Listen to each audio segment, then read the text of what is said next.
नमस्कार, हमारा नाम है समरीन और आपने देखना शुरू कर दिया है लाइव सिटीज।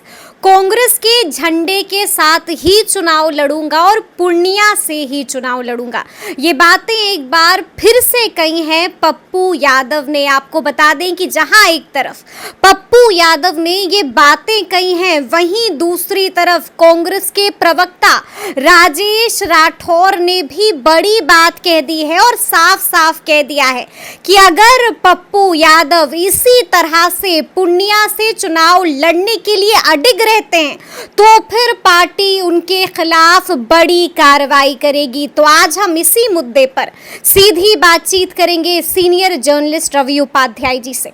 सबसे पहले बहुत शुक्रिया बातचीत के लिए। नमस्कार जी रवि जी, सबसे पहले तो हम आपसे जानना चाहेंगे कि एक बार फिर से पप्पू यादव ने बड़ी बात कह दी और साफ साफ कह दिया कि कांग्रेस के झंडे के साथ ही चुनाव लड़ेंगे और पूर्णिया से ही चुनाव लड़ेंगे। इस पूरे बयान को आप कैसे डिकोड कीजिएगा? देखिए, एक बार फिर पप्पू यादव ने नहीं कहा है कि कांग्रेस के झंडे के नीचे माने कांग्रेस से हम लड़ेंगे। वो शुरू से ही कहते आ रहे हैं। माने जिस दिल्ली में जब अपनी पार्टी का उन्होंने जाप का विलय किया, उसके बाद से ही वह कहते आ रहे हैं कि कांग्रेस पार्टी के सिंबल पर कांग्रेस से हम जो है सो लड़ेंगे पूर्णिया। तो इसमें कहाँ दिक्कत है? वो कोई दिक्कत तो नई बात तो वो कह नहीं रहे हैं और उस पर वो अड़े हुए हैं कि कांग्रेस से लड़ेंगे और 2 तारीख को नॉमिनेशन भी करेंगे। सब बात एकदम पूरी तरह से क्लियर है। इसको अब कोई देखिए, पप्पू यादव अब पीछे हटने वाले नहीं हैं। उनका जो बैकफायर नहीं करेंगे वो आप जान लीजिए। वो जहां है वहीं पर रहेंगे और वहीं पर खड़ा होंगे और वहीं पर चुनाव माने लड़ते हुए आपको नजर आएंगे पूर्णिया से। इस बार अब देखिए, वो टेक्निकल बात है कि वह कांग्रेस का सिंबल उनको मिलता है कि नहीं, कांग्रेस उनको में पार्टी में उनका विलय हुआ कि नहीं, सब यह सब अलग विषय है। इस सब विषय से हम लोगों को मतलब हम लोगों के पास में हम लोग सिर्फ यही जानते हैं कि उन्होंने क्या कहा। पप्पू यादव ने यही कहा कि हम पूर्णिया से लड़ेंगे और 2 तारीख को नॉमिनेशन करेंगे कांग्रेस।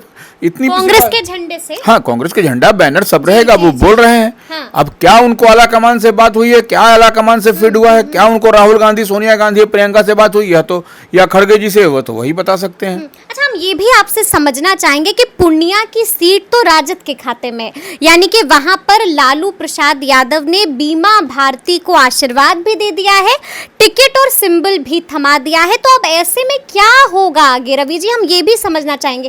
क्या लगता है आपको कहीं पूर्णिया की सीट पर एक बार फिर से हमें फ्रेंडली फाइट देखने को मिलेगी? क्या कांग्रेस इसके लिए तैयार है, या फिर इसे हम ऐसे भी आपसे पूछ सकते हैं कि क्या लालू प्रसाद यादव पर कांग्रेस दबाव बनाएगी इसको लेकर? देखिए, जो इंडिया अलायंस महागठबंधन बिहार में है, उसमें जो 9 सीट मिला है कांग्रेस को, वही 9 सीट है। उन 9 सीटों में आपको पूर्णिया लोकसभा क्षेत्र कहीं नहीं, दूर दूर तक नहीं दिखाई पड़ता है। तो ऐसे में पूर्णिया का दावा करना एज ए कांग्रेस, यह नहीं समझ में आ रहा है। तो इसका मतलब यही है कि वहाँ उस सीट पर, पर्टिकुलर पूर्णिया की सीट पर, वहां पर फ्रेंडली फाइट होगी। फ्रेंडली फाइट होगी तो मतलब आप ये कह रहे हैं कि कांग्रेस तैयार है फ्रेंडली फाइट के लिए? वही हम बताना चाह रहे हैं कि उस सीट पर फ्रेंडली फाइट होगी, क्योंकि पूर्णिया लोकसभा सीट कांग्रेस के कोटे में खाते में नहीं है 9 सीटों में। तो ऐसे में निश्चित रूप से तब पप्पू यादव और बीमा भारती जो राजद की उम्मीदवार हैं और महागठबंधन जो है उसकी उम्मीदवार हैं, तो वो ऐसे में वहाँ पेच फंसता हुआ दिखाई पड़ रहा है। जी। कि यदि पप्पू यादव को सिंबल हाथ छाप, पंजा छाप जो कांग्रेस का चुनाव चिन्ह है वह मिल जाता है, तब फिर वहां पर हाथ और पंजा लालटेन जी। में फ्रेंडली फाइट की तब संभावना, एक दूसरे के आमने सामने होंगे। ऐसे में देखने वाली बात होगी कि कांग्रेस क्या करती है तब, और लालू प्रसाद यादव क्या करते हैं। क्योंकि लालू प्रसाद यादव की पार्टी से अधिकृत उम्मीदवार बीमा भारती ही हैं और ये लोग अलायंस पार्टनर है कांग्रेस, वामदलीय वगैरह वगैरह।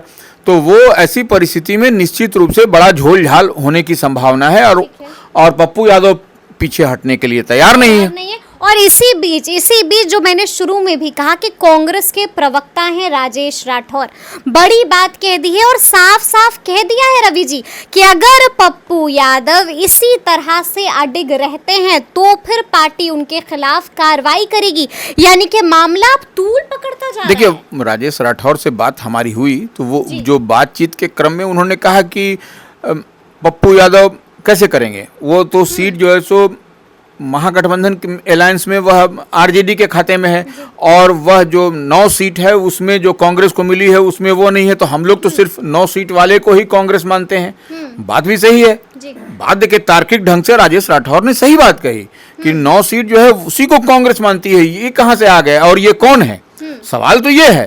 कौन है? हाँ बिल्कुल, पप्पू यादव है। पप्पू यादव है, पप्पू यादव है। राजेश रंजन विलय किया है वो ठीक है, लेकिन अपनी विलय किया है तो क्या शामिल हुए हैं? क्या शामिल होने पर सवाल उठ रहा है कि शामिल तो हुए नहीं है, सदस्यता तो कांग्रेस की ली नहीं गई। अब तक पप्पू यादव ने सदस्यता नहीं ली है। जो जानकारी छन के आ रही है वही है। जी जी जी समरीन, यही बात बताई जा रही है। लेकिन अब देखिए, अब इसका तो अब तो आर पार की लड़ाई है ना वहां पर। अब मान लीजिए पप्पू यादव इंडिविजुअल कैपेसिटी में लड़ेंगे तो वो अलग लड़ाई होगी। बिल्कुल। और अगर यदि कांग्रेस के बैनर तले लड़ेंगे, कांग्रेस का वो समर्थन पे, अगर यदि कांग्रेस उनको समर्थन भी करती है, कांग्रेस अगर सैंबुल देती है, लड़ती, और तब जो है सो बीमा भारती उनमें, तब फिर वो गठबंधन में देखिए फ्रेंडली फाइट होगा, तो फिर टूट हो जाएगी। ये बड़ा झोल। आज एक इस्तीफा गिर भी गया है। हाँ, आज पूर्व प्रदेश अध्यक्ष अनिल शर्मा, उनका इसी मुद्दे पर इशू पर जो है पप्पू यादव को लेकर, हाँ बिल्कुल, वो इस्तीफा दे दिया उन्होंने इस्तीफा दिया है कि किस तरह से कांग्रेस में, तो वो कहीं ना कहीं वो ऑब्जेक्शन कर रहे हैं वो कि ऐसे तो नहीं चलेगा। तो वह और भी कई सारे मुद्दे हैं, लेकिन यह भी एक मुद्दा उसमें शामिल है। मतलब आप कह रहे हैं कि अभी से कांग्रेस में बगावती सुर सुनाई दे रहे हैं। बिल्कुल, ये सब कहीं ना कहीं कुछ दिखाई पड़ रहा है, और नेतृत्व पर भी वह सवाल उठा रहे हैं अनिल शर्मा कि किस तरह से, कैसा नेतृत्व है, किस तरह से हो रहा है। तो यह कहीं ना कहीं कांग्रेस के, और यही नहीं कह रहे हैं, कांग्रेस के कमजोर होने का कारण भी ये सब बता रहे हैं। बिल्कुल, बिल्कुल, तो यह समरीन कहीं ना कहीं बेहतर तो नहीं दिखाई पड़ रहा है कांग्रेस के अंदर भी, बिहार में भी। और आप ऐसे भी देखिए, जिस तरह से इतनी तलखी बढ़ी हुई है एक पूर्णिया सीट को लेकर के, तो कहीं ना कहीं यह बात तो दूर तक बहुत, ये जो बिहार नहीं, बिहार की आवाज दूर तक जा रही है। ये बंद कमरे में आवाज नहीं हो रही है, ये खुले मैदान में जब आप बजाइएगा तो दूर तक आवाज जाएगी, तो दूर तक ये आवाज निकल करके जा रही है। एक पूर्णिया सीट को लेकर के पूरी तरह से कांग्रेस इंडिया अलायंस महागठबंधन की भत पिटती हुई दिखाई पड़ रही है। बिल्कुल बिल्कुल, और इंडिया को मुद्दा मिलता हुआ दिखाई पड़ रहा है। हम आपसे ये भी जानना चाहेंगे रवि जी, फिर से हम उसी सवाल पर आएंगे। आपको क्या लगता है, क्या कांग्रेस राजी होगी पूर्णिया लोकसभा सीट पर फ्रेंडली फाइट देने के लिए? देखिए, जिस तरह प्रेशर बनाएगी लालू प्रसाद यादव? देखिए, अब 1 मिनट ऐसे समझिए समरीन, जो पार्टी के प्रदेश प्रवक्ता हैं, तो प्रदेश प्रवक्ता के बयान को पार्टी का लाइन माना जाता है, वो अधिकृत बयान माना जाता है, ऑफिशियल लाइन माना जाता है पार्टी का, कांग्रेस का प्रदेश यूनिट का।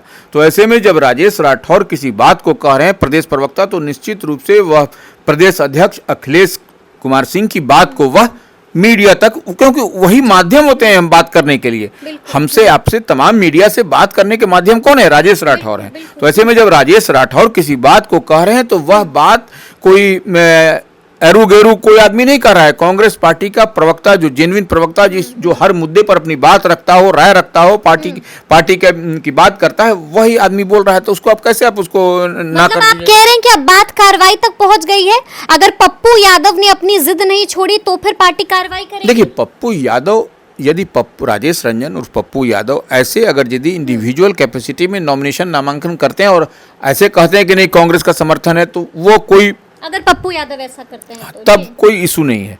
लेकिन अगर यदि पंजा छाप लेकर के आते हैं, वो तो कह रहे हैं ना कि कांग्रेस के झंडे हाँ, के साथ, वही नहीं, झंडा होना अलग बात है, लेकिन नॉमिनेशन अगर यदि अधिकृत रूप से ऑफिशियली वो पंजा छाप पर के अधिकृत उम्मीदवार होकर के आते हैं वहां से, तब जो है सो कार्रवाई हो सकती है। तब वो बवाल बढ़ेगा। तब फिर कार्रवाई पर कैसे होगी? तब तो फिर कांग्रेस पार्टी ने ही उनको दिया है, तब किस पर कार्रवाई होगी?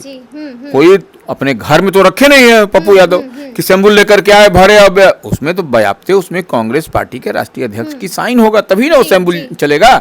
कोई ऐसा तो नहीं है कि प्रदेश अध्यक्ष का भी साइन नहीं चलेगा उस पर तो राष्ट्रीय अध्यक्ष की ही साइन होनी चाहिए सैंबल पर, जहां तक हमारी जानकारी है। अब इधर कुछ बदला बदली 1-2 घंटा 4 घंटा 4 दिन में हुआ होगा, हम नहीं जानते हैं, लेकिन हमारी नजर में हम जितना जानते हैं समरीन, उस पर राष्ट्रीय अध्यक्ष का ही सैंबल पर साइन होता है।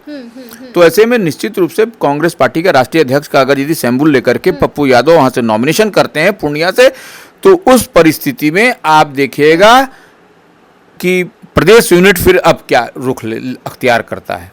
मतलब कि आप कह रहे हैं कि अभी बवेला बहुत कुछ होना बचा बाकी है। हुआ है। बिल्कुल बिल्कुल, बचा हुआ है, तब जी। तो अब किस पर कैसे कार्रवाई करिएगा पप्पू यादव पर? अच्छा, ये भी हम आपसे जानना चाहेंगे रवि जी कि बीते दिन बीमा भारती का भी बड़ा बयान आया था। साफ साफ उन्होंने कहा था कि मैं अपने बड़े भाई, अपने गार्जियन पप्पू जी से विनती करती हूँ कि महागठबंधन धर्म का पालन करें, गठबंधन धर्म का पालन करें और इसी तरह से मेरे ऊपर जो है अपना आशीर्वाद बनाए रखें। देखिए, निश्चित रूप से कोई भी आदमी चाहता है कि वो मैंने सॉफ्टली किसी बात को, ये पॉलिटिकल सिचुएशन है उसको हैंडल करके निकल चला जाए। तो बीमा भारती ने भी बीच का रास्ता सॉफ्ट लाइन लिया कि बड़े भाई से आग्रह विनती है कि वन महागठबंधन का गार्जियन भी हाँ हाँ गार्जियन है वो जो है सो करें तो उसमें और हमको आशीर्वाद दें। तो यह क्या कोई ऐसी परिस्थिति हमें देखने को मिलेगी जब पप्पू यादव बीमा भारती के लिए वोट मांगते हुए दिखाई देंगे? देखिए, अब तो पप्पू यादव के मन मिजाज पर है, मन मिजाज पर है कि वो क्या करेंगे। अगर यदि फॉरगो कर देंगे तब तो ठीक है, अगर फॉरगो नहीं करेंगे, चुनाव में ताल ठोंकते हुए आएंगे, तब जो है सो तब तो अलग तस्वीर दिखेगी। और देखिए, एक बात तो समरीन ऐसे भी है, पूर्णिया से अगर यदि पप्पू यादव लड़ेंगे तो लड़ाई बहुत कांटे की होगी। आप तमाम अगर यदि बीमा भारती प्रत्याशी नहीं रहती तब तो लड़ाई और मजेदार, तब तो माने हल्के फुल्के वोट का अंतर होता इधर उधर, क्योंकि पप्पू यादव पहले भी वहां से निर्दलीय चुनाव जीतते रहे हैं। और जब वो समाजवादी पार्टी से लड़े, मुलायम सिंह यादव की पार्टी से, तो अभी मुलायम सिंह यादव की पार्टी का बिहार में कोई अपना वजूद, अपना कोई वर्चस्व नहीं है। वो पप्पू यादव का ही वर्चस्व और ये था, वजूद था कि वो जीत करके सपा के सिंबल पर उस समय आए थे।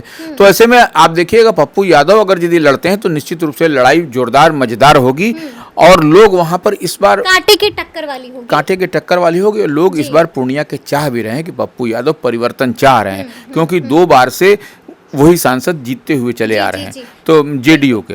तो वो ऐसे में लोग परिवर्तन चाह रहे हैं। और देखिए, परिवर्तन ऐसे भी कोई 12 साल 10 साल कोई रह जाता है तो उसके खिलाफ इसी तरह से एंटी इनकम्बेंसी भी होती है। और वहाँ पर राजनीतिक, देखिए उतना ही नहीं, आप वहाँ का जो रूलिंग पार्टी के ही वहाँ के जो मंत्री विधायक हैं वह सब भी सांसद से कहीं ना कहीं उनकी नाराजगी रहती है, नाराजगी है भी।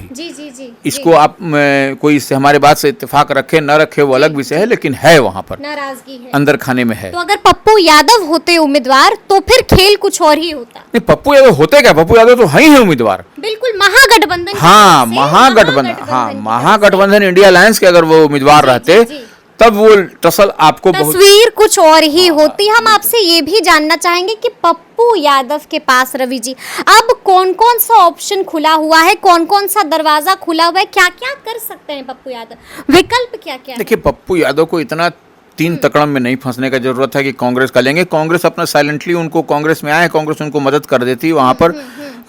वो सैम्बुल अपना निर्दलीय ही लड़े, हाँ निर्दलीय लड़े और ये सब तुक्कम फजियत से बचे। हाँ। निर्दलीय लड़के अपना वो उनकी जो पैठ है, उनका जो लोगों के बीच में जो उनकी एक अलग पहचान है, उस पहचान को, अलग आवाज को वह जिंदा रखें और उस पर चलें। उनके साथ में तमाम पूर्णिया के लोग हैं, इस बात को वह हमारी बात।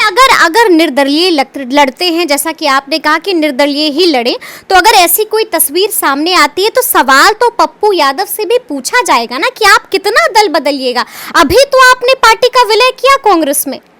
देखिए, कांग्रेस में कटघरे में खड़े हो जाएंगे पप्पू यादव? नहीं, कोई कटघरा में क्यों, अरे वहाँ विलय किया, वह सीट जो है सो सिटिंग गेटिंग में जो मैंने जो होता है अलायंस में वह सीट नहीं आया कांग्रेस को, इसलिए तो उसमें कहाँ दिक्कत है। तो अब इनको लड़ने का मन है तो अपना जो है सो हम लड़ गए उसमें इंडिपेंडेंट, उसमें कहाँ दिक्कत है। वो कांग्रेस क्या करेगी, कांग्रेस इनको यही करेगी कि भाई महागठबंधन इंडिया कार्रवाई कर देगी। हाँ, तब प्रेशर होगा, तब इनको जो है सो निष्कासन के लिए लिखेगी। अगर आप बगावत कीजिएगा तो फिर पार्टी तो कार्रवाई करेगी, तब निष्कासन के लिए लिखेगी तो करेगी, तब ये भी देखा जाएगा। तब देखिए, उसका 2-3 पहलू होगा। एक पहलू होगा कि क्या जब ये अपनी पार्टी जाप का विलय किया तो उसकी चुनाव आयोग में कोई कागज गया। देखिए, यह बहुत बारीकी से समझने वाली बात है। इसको विलय करना नहीं करना वो अलग विषय है। आप वह विधिवत चुनाव आयोग को ही अधिकार है कि आप अगर विलय करते हैं तो आपकी पार्टी को कांग्रेस में विलय, यह सब तमाम तरह की प्रक्रिया होती है। तो और क्या वैसी परिस्थिति में तब फिर यह भी देखा जाएगा क्या इनको स्लिप जो पर्ची कट के मिलती है वो मिली कि नहीं, जी जी जी। तो वह देखिए तब तो फिर ऑपरेशन दूसरे तीसरे डायरेक्शन में चलने लगेगा, बिल्कुल बिल्कुल। तब फिर कई सारे मामले खोले जाएंगे, खुलेगा, तब फिर देखिए छोटी छोटी बात को भी परत दर परत हटेगी, बिल्कुल बिल्कुल तो कई राज भी खुलेंगे। निश्चित रूप से। ठीक है। एक आखिरी सवाल है रवि जी, देखिए तेजस्वी यादव जब दिल्ली से लौटे थे बिहार, पप्पू यादव का सवाल किया गया तेजस्वी यादव से, तो तेजस्वी यादव ने बड़ी बात कह दी थी, इशारे इशारे में बहुत कुछ कह गए थे तेजस्वी यादव। साफ साफ कह दिया था कि गठबंधन किसी व्यक्ति से नहीं होता है, गठबंधन होता है पार्टी से। तो इसे हम कैसे देखें? क्या आप तेजस्वी भी, क्या आप महागठबंधन के नेता पप्पू यादव को इग्नोर कर रहे हैं? देखिए निश्चित रूप से वो यह तेजस्वी का यह लाइन तो ठीक है कि किसी व्यक्ति से नहीं पार्टी और दल से होता है, वह बात भी ठीक है। तो पप्पू यादव का दल जो है उनका जाप तो विलय हो गया है, तो जो दिखाई पड़ा दिल्ली में, तो वो जब विलय हो गया तब तो उनके दल के साथ में जब अलायंस हो गया तो वो कांग्रेस पार्टी में चले गए। तेजस्वी देखिए वहां बोल रहे हैं, तेजस्वी जो बोल रहे हैं कि वह दल से होता है, तो दल से तो इंडिया अलायंस में कांग्रेस से हो ही गया। उन्होंने बगैर नाम लिए हुए सब कुछ एक आध शब्द में ही क्लियर कर दिया तेजस्वी। और देखिए तेजस्वी मतलब ये कह दिया कि दल तो आपने मिला लिया है लेकिन दिल अभी तक आपसे मिला नहीं है। बिल्कुल बिल्कुल एग्जैक्टली वही बात वो कर रहे हैं, दिल नहीं मिला है, और यही पेच फंसता हुआ दिखाई पड़ा है। जो अगर यदि दिल मिला होता तो वहां से बीमा भारती उम्मीदवार आपको नहीं होती, जबकि आपने आशीर्वाद भी ले लिया था। हाँ आशीर्वाद ले लिया था। बीमा भारती, देखिए बीमा भारती जब इस्तीफा करके इधर जब उनको इधर आई 23 तारीख को, उससे पहले पप्पू यादव का 19 तारीख को लगता है हमको तेजस्वी से वो जाकर के मिली थे। तो वह उसके बाद का यह डेवलपमेंट है, 19 और 23 को बीमा भारती, 19 को पप्पू यादव का, 20 को दिल्ली में जाना। तो यह सब डेवलपमेंट नहीं होता। यह सब अगर यदि डेवलपमेंट होना भी होता तो यह सब कुछ दूसरे तरफ से उसको ये किया जाता उसको। तो मतलब वही बात हो गई कि दल तो मिल गया है लेकिन दिल अब तक नहीं मिला है। बिल्कुल बिल्कुल वही बात है, एकदम एग्जैक्टली वही बात। तो चलिए अब देखना होगा कि आगे आगे क्या कुछ होता है। देखना ये भी होगा कि आगे आगे पप्पू यादव क्या करते हैं, क्योंकि अभी सबकी निगाहें पप्पू यादव पर ही टिकी हुई हैं। तो ये पूरी बातचीत आपको कैसी लगी है कमेंट करके हमें ज़रूर बताइएगा। तो इस तरह के तमाम अपडेट्स के लिए ऐसे ही हमारे साथ बने रहिएगा और देखते रहिएगा लाइव सिटीज़। बहुत शुक्रिया।